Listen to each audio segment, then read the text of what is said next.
Hey everyone, welcome back to the channel. Today we're going to learn the meaning of the word disgruntled. You've probably heard it before, but what does it really mean? By the end of this video, you'll know exactly how to use it in different contexts. Let's dive in.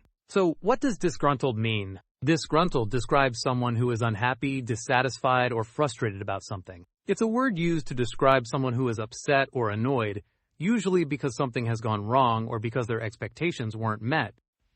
Example: the employee was disgruntled after receiving unfair treatment at work.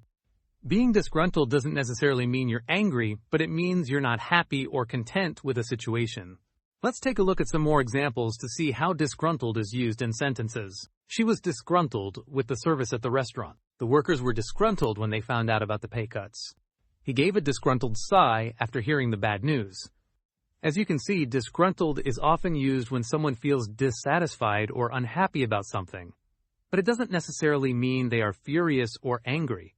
You might be wondering, when should I use the word disgruntled? You can use disgruntled when you want to describe someone who is unhappy or frustrated with something in a way that might not be super obvious, but it's more than just mild annoyance. For example, someone might feel disgruntled at work after a decision is made that they disagree with, or when they feel their efforts haven't been appreciated. Example: many customers were disgruntled because of the delay in their orders.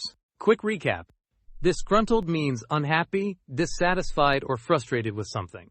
It's a way to describe someone who is upset or displeased, but not necessarily angry. You use disgruntled when talking about mild to moderate dissatisfaction, often in situations like work or customer service. Now you know how to use disgruntled in everyday conversations. Thanks for watching.